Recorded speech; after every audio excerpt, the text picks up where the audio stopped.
Hey everybody, in today's video I'm going to show you how you can create a chart like this that has vertical lines identifying crossovers, specifically when you're analyzing stocks. So I'm going to show you how you can plot 20-day, 50-day moving averages and identify the crossovers and the date that those crossovers happened, and to plot vertical lines so it's easy to see when they took place as opposed to trying to eyeball it and track these moving averages yourself. So I'm going to show you how you can set that up in Microsoft Excel.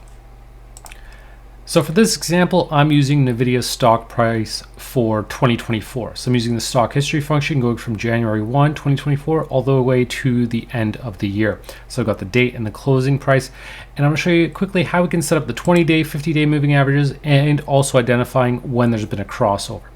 So for the 20-day moving average, all I'm doing is going to row 21 using the average function and pulling in the last 20 values.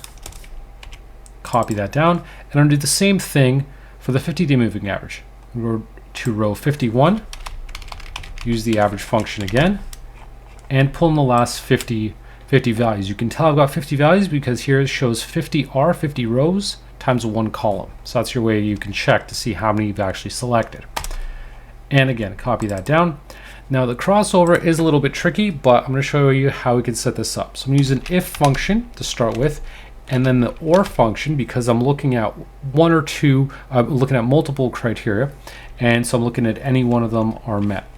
And I'm going to use the and function to say, okay, if this moving average is greater than this moving average, but the day before it was less than or equal to this moving average, that's a crossover. Close that, set up another and function to say, okay, if this value was less than this value, but the day before it was greater than or equal to that moving average, that's another crossover. Close that out. So if any one of those conditions are met, then I'm going to return a value of, let's say, 160, because I want the value to go all the way to the top of my chart, and that's going to be around the maximum for the chart. Otherwise, it's going to be blank. And that's why I also had to put this formula down here, because I don't want to put it here where we've just begun tracking the 50-day moving average. It needs to start after that, because that's the earliest when we can start to detect a crossover, because obviously here these values are blank, so it's going to give us a false crossover. So I'm going to copy this down, and so here we can see there's been some values triggered. Here we can see this moving average was 85.44, so that was more than this moving average. But then the following day, it fell below that moving average. So that's the crossover. So I've got my values set up. Now I'm going to go to Insert, select Charts, and just plot this on a simple line chart for now. Now, I don't have this crossover value, this crossover field in here, so I'm going to right-click, select, make sure I've got my chart selected, select Data, check off this option for crossover just to make sure it's included. And so I've got that on there, but that's not how I want it to be plotted. So I'm going to right click on that and change series chart type. So what I'm going to do here is now I can do a mix of chart types. So for my closing price, I'm going to use actually an area chart just because I like the way that looks, especially when you're dealing with stocks. And then for my crossover, I'm going to use just a regular column chart because I want it to be straight vertical lines. So I'm going to hit OK. And now I've got my chart set up. I'm getting closer to how I want it. So what I'm going to do at this point is really just a formatting issue and how you want it to look. I've got my vertical lines, but let's clean this up a little bit. So I'm going to select my my area chart. I'm going to format the data series. Under the fill bucket, use a solid fill. So I've got that gray look to it. Add some transparency because I want to show the grid lines behind it. Apply a border so we've got that nice outline. So we've got a nice outline around it. What I also like to do with stock charts is use the vertical grid lines as well. So go to Chart Design, add Chart Element. There's an option for grid line and primary, major, vertical. Just so we've got that nice grid line going back in the background. Now, obviously, we've got a lot of lines going across here. So what I'm going to do is also apply a formatting for these vertical lines that I want to differentiate.